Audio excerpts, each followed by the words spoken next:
And first and foremost, thank you both for joining me today and taking the time. I know things are really crazy since you guys just premiered and kind of wrapping up on tail and stuff of production. So congratulations Thank on you. Thank you. releasing and premiering.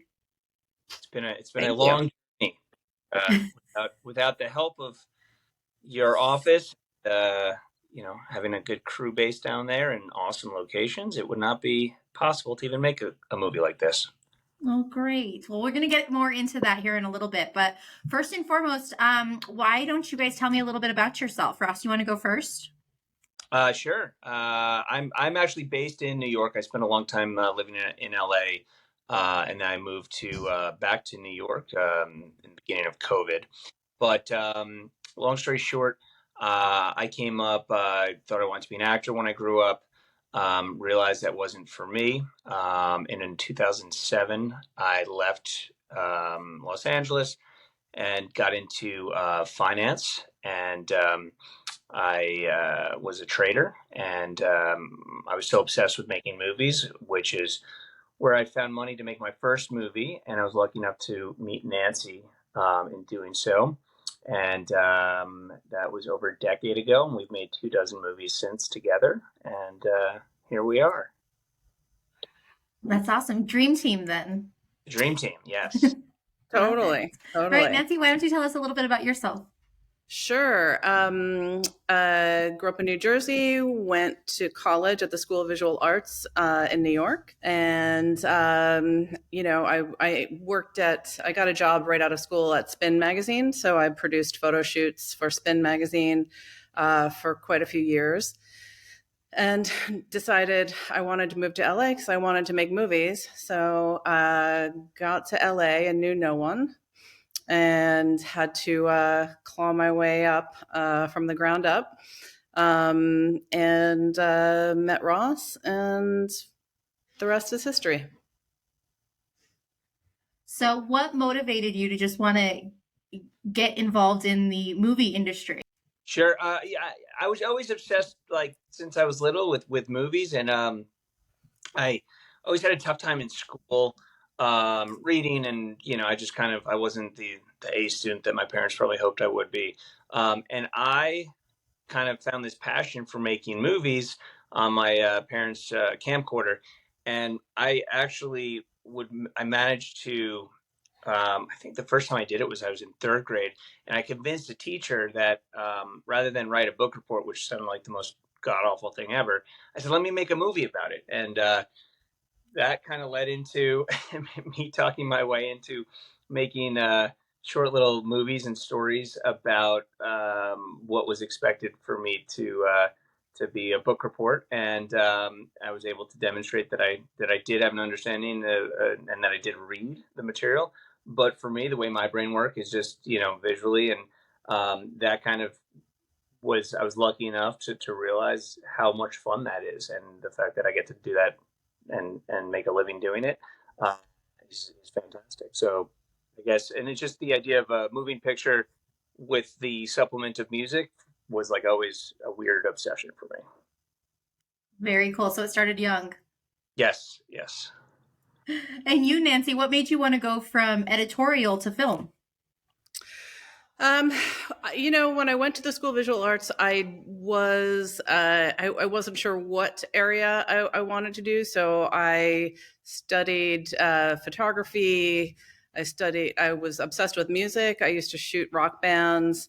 So I would go and kind of do shorts and music videos with rock bands and did, uh, but I always loved movies. It just seemed like such a huge undertaking. Like, how do you get 25, 50, 100 people to do your bidding? So really my path was photography.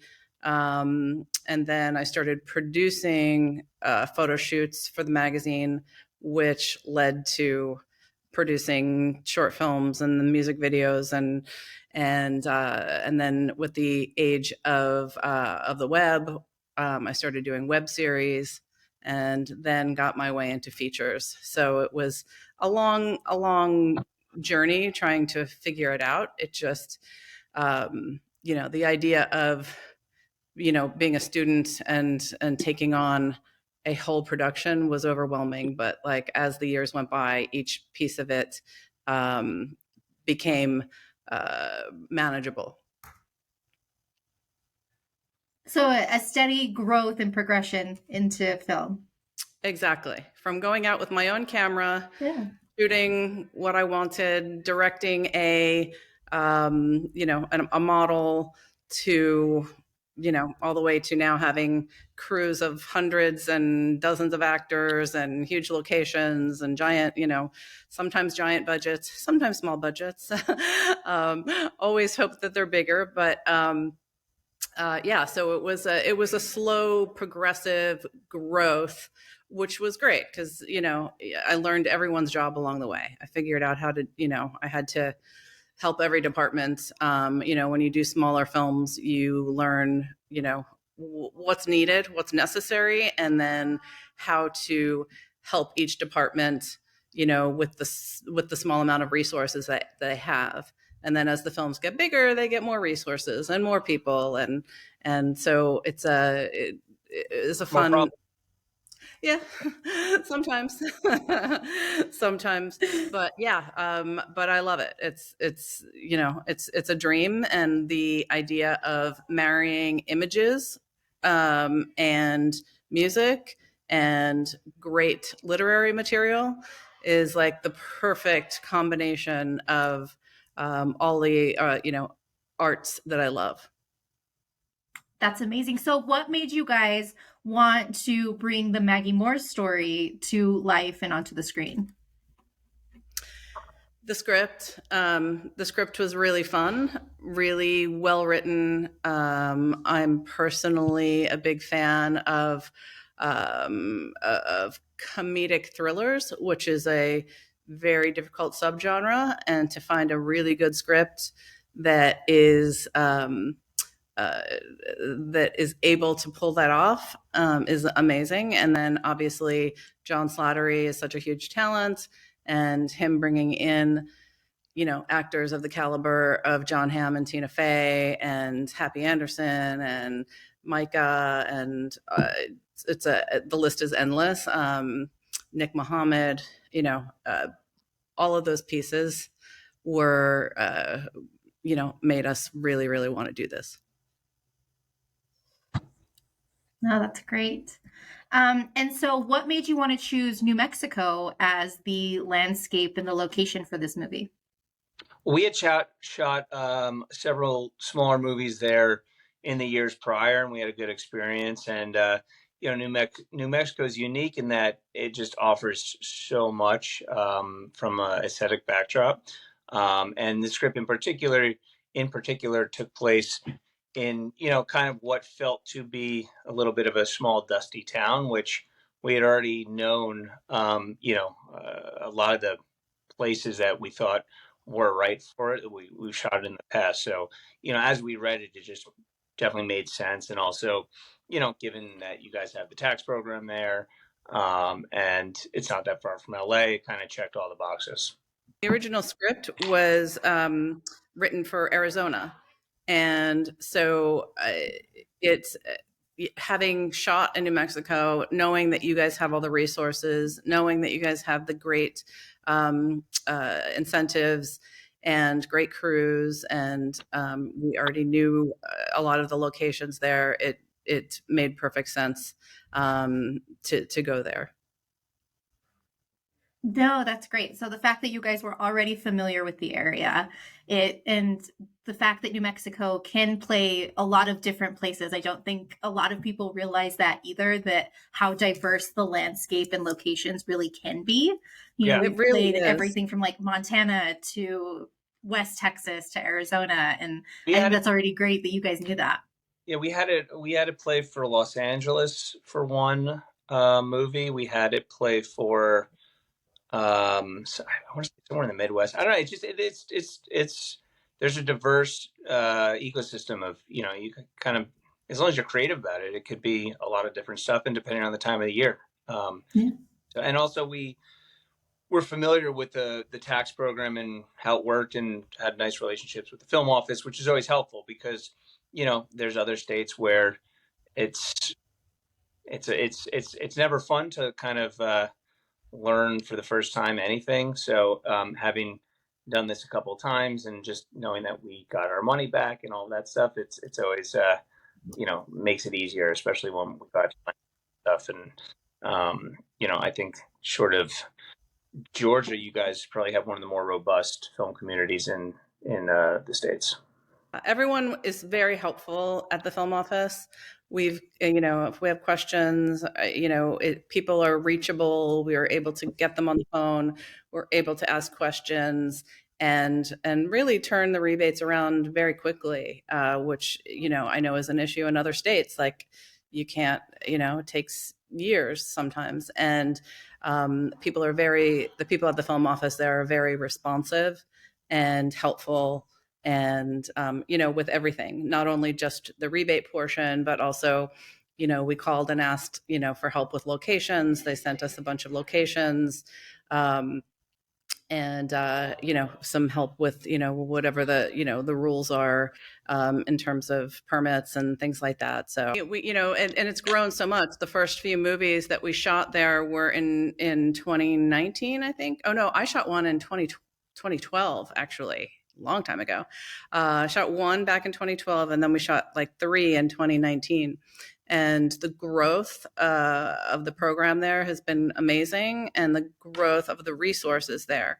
Because I remember a time when years ago you had to bring in all the equipment and stuff like that. So now the fact that the crew base has grown, and the all of the equipment and rentals and all of the general vendors and stuff that you need, everybody is there and made themselves available. David Ketterman, Kessler camera was great.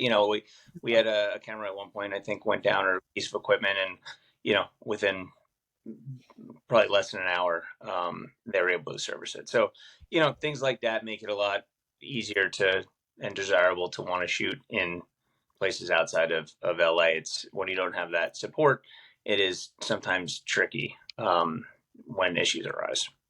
Yeah, and I think we are establishing ourselves as a hub now at this point, Nancy, to your point. A decade or 15 years ago, that would not have been the case, but now we do have the infrastructure and the ecosystem, and we're now becoming a hub for productions. Absolutely. Yeah. So you guys have been to New Mexico a few times now. What are your favorite things to do when you're not on set? The balloon fiesta. There's a lot of great restaurants. Southwest food, it's amazing. The Balloon Festival was awesome. There's beautiful hikes there, and I just think it's a very mellow, low-key area, which is lovely. Yeah. I think one thing that we try to definitely encourage is our quality of life aspects that we have here, because even when you're not working, you can hit up a hiking trail. If you're into biking, that's something that you can do, and we have a lot of outdoor activities. Everything. There's so many great, like it used to just be in Santa Fe, where you could go and go have a glass of wine at a wine gallery opening. at a art gallery opening. And now Albuquerque also has some great art galleries, and there's great vineyards, and trying all the new vintage wines is really fun. Yeah, definitely a great way to spend the time off. For sure. Sipping some wine and enjoying some art. Mm-hmm. For sure. Okay, so how would you encourage someone who's trying to get into the industry or wanting to get more involved in film? What recommendations would you have for them to kind of break into the industry? I actually tell them to go to New Mexico. Just because there's so much work there, and I think you guys have a robust crew base and actor base, but the reality is, I think there's more work than workers. So, and I think that's, if you want to learn the ropes quickly, that's you'll get thrown into the fire real quick, and you gotta prove yourself. But I think that's a great way to fast track an acting career, or even whatever crew position you want to do. Move up pretty quickly there, as opposed to a Georgia or a Los Angeles. Yeah, I've told a lot of actors too. I'm like, if you, you can work there. There's a lot of work. If you're trying to get your foot in the door, obviously LA is very difficult, unless you're a star name to kick down that door. But the opportunities in New Mexico for up and coming actors, as well as DPs and camera crew, art department. There's so many opportunities to either get your foot in the door or move up in your department. And you guys also have a nice program there that incentivizes producers to kind of move people up, so that it's a nice cherry to make a little bit more higher rebate, but also you're able to help people move up when they're ready. Mm-hmm. Yeah, we found some great people that way. Absolutely. That's awesome. We love hearing that. Now, I'm pretty much wrapped up on my questions. Is there anything that you guys want to add regarding, filming in New Mexico? You guys are pros now at this point, or anything about the Maggie Moore's film that you would like to add? I just want to say, look at the film. The sheer beauty of so many of the locations is wonderful. I have a fine arts background, photography background. The landscapes are amazing. Some of the architecture is incredible. I think there's great opportunities there, and it's a great place to shoot. I'll agree with you.